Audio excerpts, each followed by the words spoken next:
Hello check. अब भैया थोड़ा आवाज बढ़ाइएगा।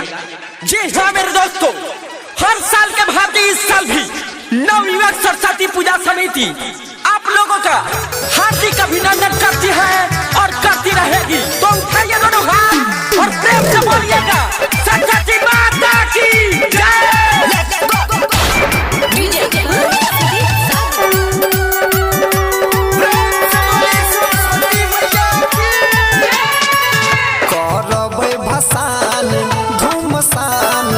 सरस्वती के मूर्ति रे कहरबै भसान धूमसान माँ सरस्वती के मूर्ति बोलतै जे केहू जदी फाड़ि देबै बाँस के पपी जेहना रे कहरबै भसान धूमसान माँ सरस्वती के मूर्ति।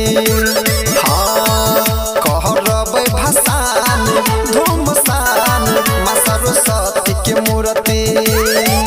तो भाइयों एक शायर याद आ गया, कहते हैं कि शीशम की लकड़ी की सुगंध चंदन की लकड़ी से कम नहीं।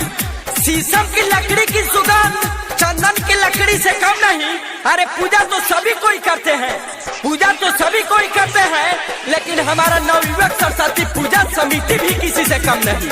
छियै भसान रंगदार के सुनै ने छहि थानादार के देखै भी जे ज्यादा दादागिरी रे मिटाई देबो तोहर पीढ़ी रे।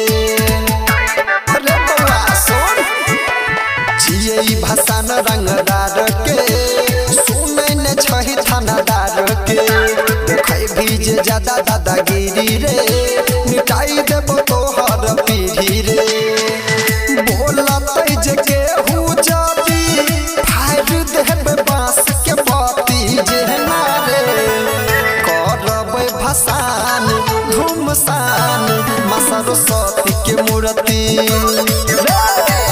कहरबै भसान धूमसान माँ सरस्वती के मूर्ति। आवाज कम कर। हाँ एक आवश्यक सूचना, मेरे समिति के जितने भी सदस्यगण हैं, अगर मेरी आवाज को सुन रहे हैं तो सबसे पीछे एक लड़का ब्लू टी शर्ट पहना हुआ है और सामने वाले जो छत पे लड़की है उसको लाइन मार रहा है, तो उसको पता नहीं है कि लफुआ का भसान निकला हुआ है। बोल दो सिस्टम में रहे। कर भी जे ज्यादा सटी रे चले है लग तो फटाफटी रे। राइटर श्रद्धानंद सुनील संग निकलल छै कर टोली रे। कर भी जे ज्यादा सटी रे चले है लग तो फटाफटी रे। राइटर श्रद्धानंद शत्रुधन संग निकलल छै कर